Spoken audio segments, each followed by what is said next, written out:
If you had 2 years to live, would you keep your current job? I know that question is a total doozy, but it's an important one for all of us to consider. I did, and it changed my life. Not everybody wants to think about dying in just 2 short years, but as we know, nothing is guaranteed. Think about how much time you spend over the course of your life at your job. Add up the minutes and the weeks and the months and the years, and all of it put together over a lifetime takes up a big chunk of our time. And time is life.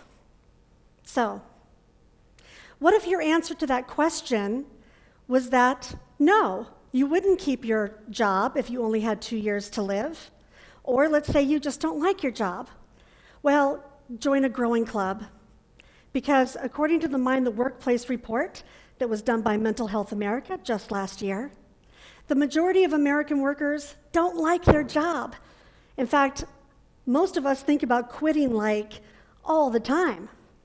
And 63% of workers reported that to get through their workplace stress, they drink or cry regularly. Think about that. 63% drink or cry. But hey, it's not supposed to be fun, right? That's why they call it work. At least, that's the paradigm that I was raised with. I was told that it's important to find a good job because that gives you financial security and that happiness just naturally follows. But what if happiness doesn't follow? How do we balance the need for our financial security with the desire to pursue our own happiness? I mean, financial security is a necessity, right? We have to pay the bills, and personal happiness is just a luxury. How can we have both? Well, there is a way. I found it, and that's the idea I'm here to share with you today. Now, this is a picture of my sister and me when we were living in the suburbs. I came up in a regular American family, and I find that most of us do what we're exposed to. I like to say that if my parents were rock stars or rocket scientists, I might have been a rock star or a rocket scientist. But instead, I had 2 parents, a sibling, a dog, and my parents commuted to a regular 9-to-5 job. Here we are in the suburbs, cute kids. That's my big sister on the right, Terry. She was the athletic one and popular and outgoing and smart. All the things that I wasn't. I was just a dork. You guys can fill in the blanks. We were 2 really different kids, and we had really different dreams for our lives. Oh, the 80s. So awkward. But, around this time, we both really had a solid idea of what we wanted for ourselves. Around that time, I wanted to be a writer. You could find me holed up with a book in a corner when I wasn't putting on eyeliner, apparently. My sister, on the other hand, was a jock, and she wanted to be a sportscaster. In fact, her nickname was Stat Girl, because she could tell you any stat about any sport. So you can see we were really different people, and we wanted different things out of our lives. But ultimately, we both did the exact same thing and followed our parents into the corporate world because we thought we had to. So those 2 little suburban girls turned into these 2 big corporate girls, both with great corporate jobs and good futures based on that, old paradigm. We worked, 60 hours a week, but we still both tried to keep our dream alive. I was always trying to, finish that novel on the weekend, and my sister started a blog called Sports Club for Chicks. We thought we would just be in the corporate world for, a couple of years before we found a way to get out with our dreams, but before we knew it, 20 years was just gone. And I remember really distinctly the day that this corporate picture was taken of me. Based on that paradigm, I should have been happy, but I wasn't. My corporate job didn't bring me the happiness that I was told that it would. I had a great job. My prospects were high. I made 6 figures. I was getting promoted. It all looked great. The problem was I would go to work, I would come home, I would sit on the couch, I would try and relax and get enough sleep that I could wake up the next day and do it all over again. And I began to feel like just a gerbil just running on a wheel and never getting anywhere. Can anyone relate? So I bought a condo because I thought that would help, The condo was close to my job. And then this thought dawned on me. Did I just buy a condo to be close to my job so I could have a job that could afford the condo? And then I really felt like a gerbil. But by then I was stuck. I was a prisoner to my paycheck. My sister, around that same time, had a similar job, like I said, should have been happy, but she wasn't happy either. So her solution was to get her MBA. So for years, at night, she went for this MBA because she thought then she could choose a job she wanted. She could work with people she actually liked and maybe carve out a little time to travel. Well, she got her MBA. It took her a long time and a lot of work. And 2 months later, she was diagnosed with pancreatic cancer. She was 47, and there was no cure, and there was no chemo. There was just her final weeks that we got to spend together in hospice. By then, the cancer had spread through her body and into her bones. And I wanted to hold her and scream that she was robbed and tell her I was sorry for everything and tell her that I loved her. But she was in pain, and I couldn't. So instead, I would lay next to her in bed, and we talked. We talked about all the places that she wanted to go and didn't get to go, like Bali and Ireland and Italy. And she made me promise to go to all of those places and more. And we talked about missed opportunities and choices and wasted time, and then her final wishes.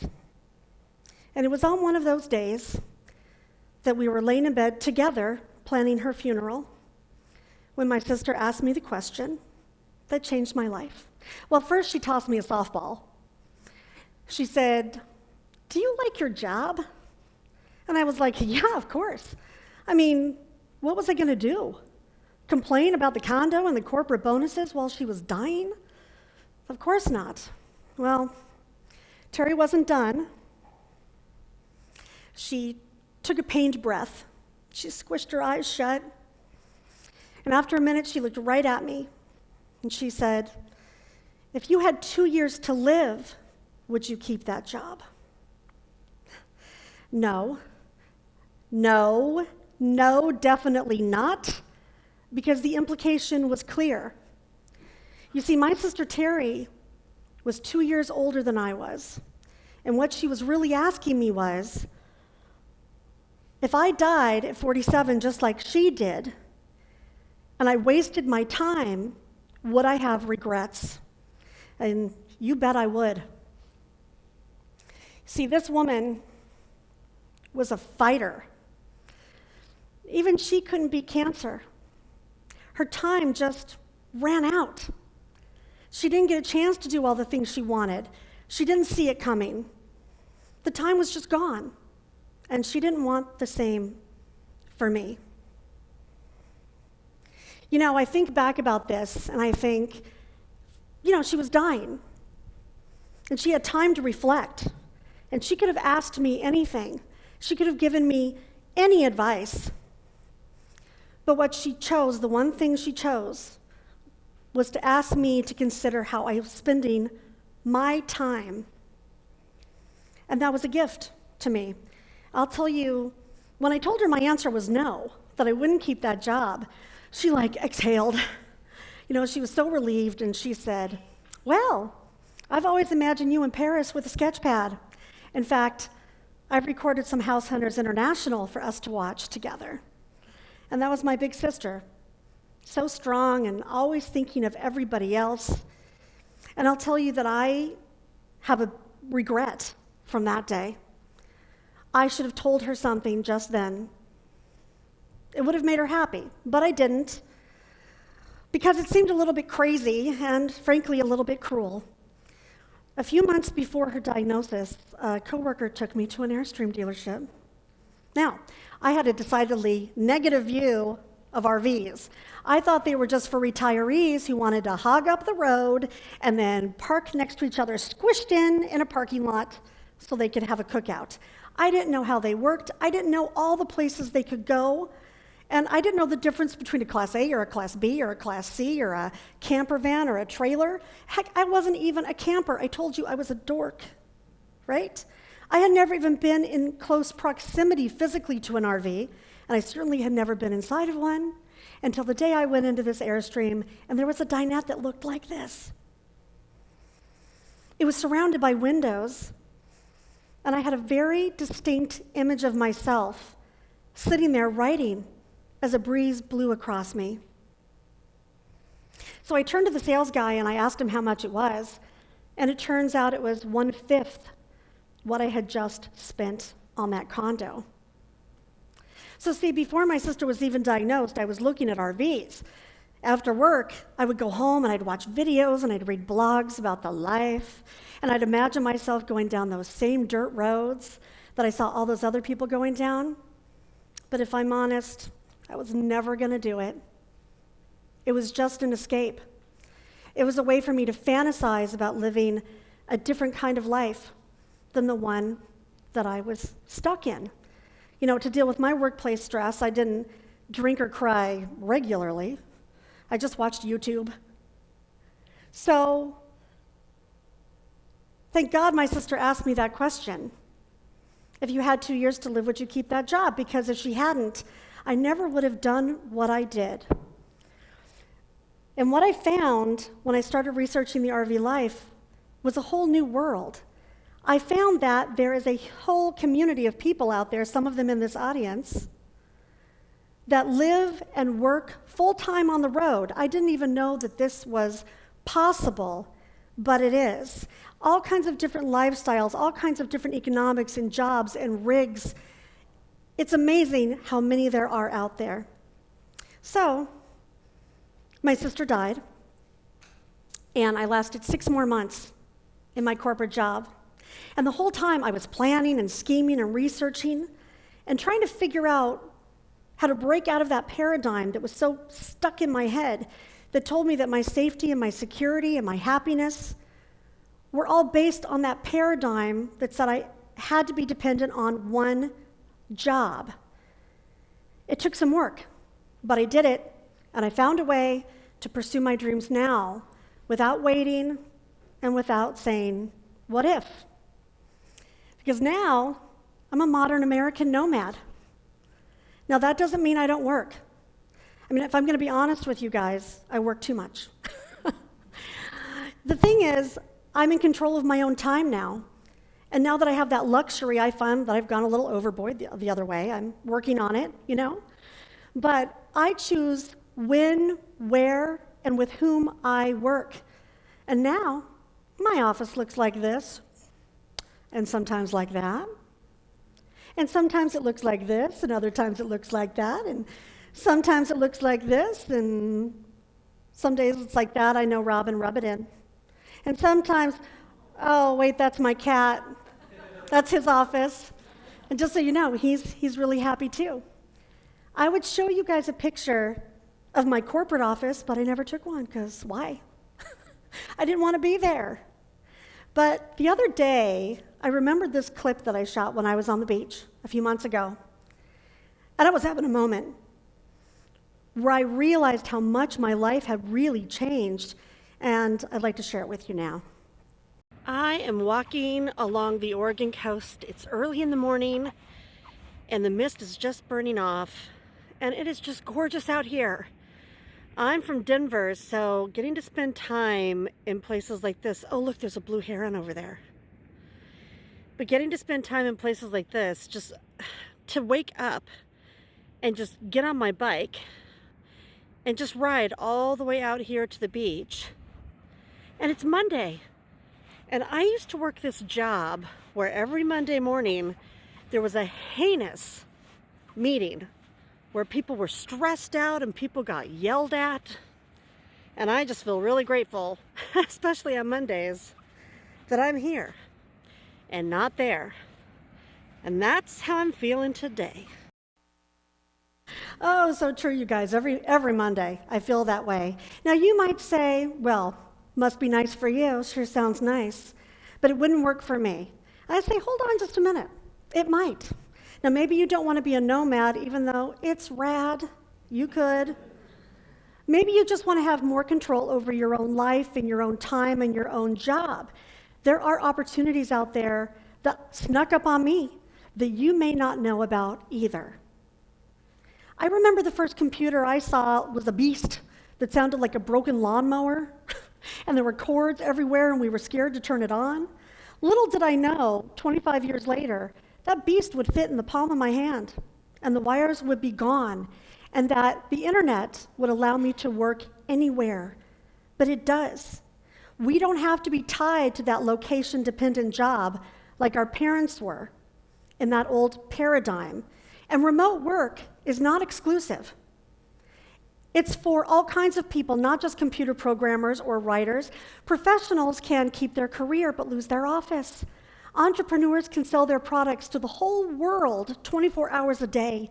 And anybody, regardless of education or a special skill set, can be a freelancer or find some kind of a side hustle online. And that's why 4.8 million people right now in the world call themselves digital nomads, which just means that they don't have a regular house and they make their living online. And according to the RV Industry Association, 1 million people right now in the US live full-time in their RVs, just like me. So now this is my house. I just took that a couple of weeks ago. It's a small house, but it opens up to a really big backyard. And I didn't know any of this was possible until 6 years ago, but it is. It is possible to pursue your dreams right now, whatever that means to you. The difference between my old life and my new life is not that my new life is perfect. It's not. But it's a life where I get to choose what I do with it. And I choose to be a nomad. Now my expenses are lower, my stress is way lower. I go to amazing places, I meet amazing people. I've written 4 books since I've hit the road that would have died as ideas had I not done that. And here's the thing, that paradigm that my parents taught me is expired. It is possible now to work where you want, with whom you want, anywhere you want. I did it. And you can do it too. Now I'm happy, and I'm sure my sister would be thrilled. And so remember that question I asked you at the beginning? If you had 2 years, today is January 18th, 2020. If you had just 2 years left, what would you do with it? What's the thing that's going to make you happy? Challenge yourself. Because know that the life that you have doesn't need to be the only life you ever have. There's a whole world waiting for you out there. Everybody have happy travels and be free. Thank you.